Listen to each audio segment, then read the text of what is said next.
Kia ora, Talofa, Malele, Bula, Aloha and Welcome to Season 10, Episode 14 of Breakfast Bites by TEIVOVOdigital.com. A wrap of Pasifika People's sports news on Monday morning, 15 July 2024, where it is cloudy and 23 degrees Celsius at 5 a.m.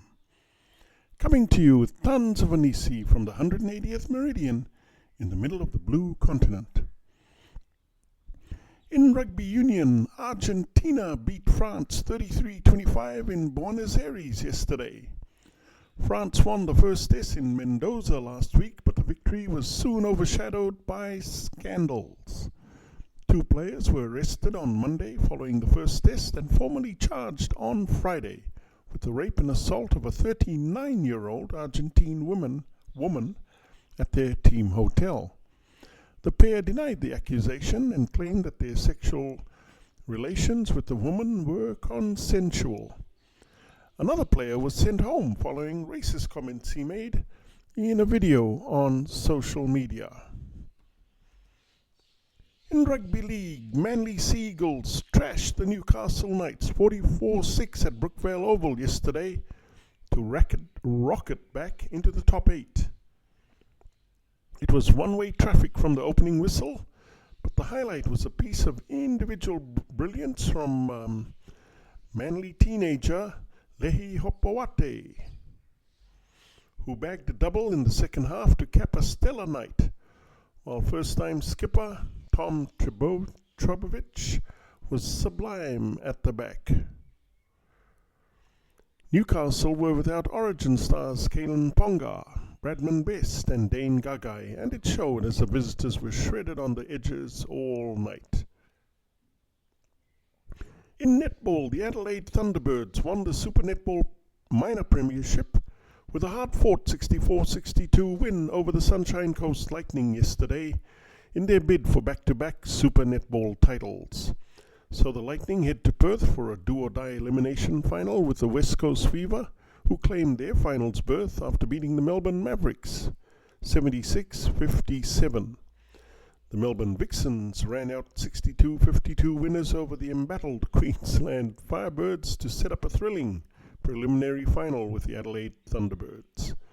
Meanwhile, at the other end of the ladder, the New South Wales Swifts avoided becoming just the second team in Super Netball history to go from grand finalists to wooden spooners after claiming a thrilling 72-71 win over the Giants in their Sydney derby.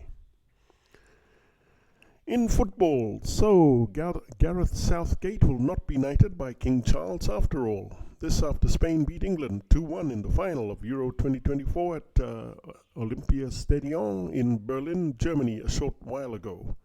Our other world-famous tip for the grand final of the Copa America at the Hard Rock Stadium in Miami was for Argentina to crunchy granola Colombia.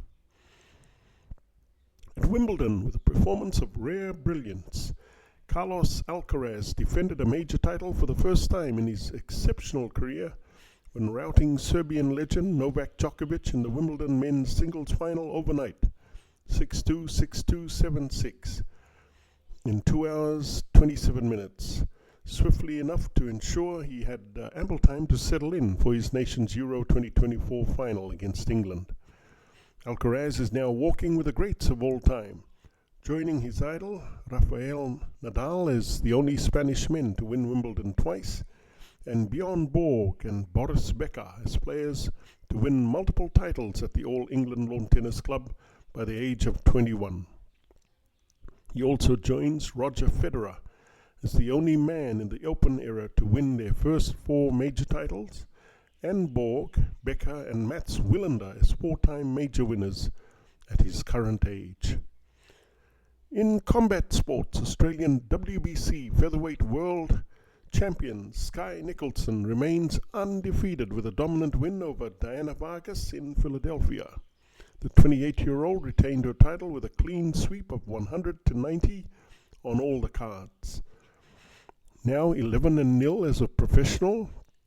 Next stop for the Commonwealth Games gold medalist, the WBA, IBF and WBO world champion Amanda Serrano. In the Olympic Games, French Minister of Sports Amélie Oudéa-Castéra took a symbolic dip in the Seine on Saturday in a bid to ease concerns about water quality before the start of the Paris Olympic Games. Dressed in a wetsuit, the minister swam a few meters near the Alexander III Bridge, where the Olympic open water swimming competition will be held. "We held our promise," she said to BFM TV, referring to an earlier pledge to swim in the Seine before the Games on 26 July. The minister was accompanied by Alex Hanquin-Quant, the Paralympic flag bearer for France. Swimming in the Seine was banned in 1923. Paris Mayor Anne Hidalgo also plans to swim in the Seine to prove its cleanliness. And in February, French President Emmanuel Macron promised to take a dip too, but he added, "I'm not going to give you the date." Just as well, given that he may not be president for much longer. That's a wrap, peeps. Please hit the like and subscribe buttons below if you want to receive more Pasifika sports highlights on Breakfast Bites.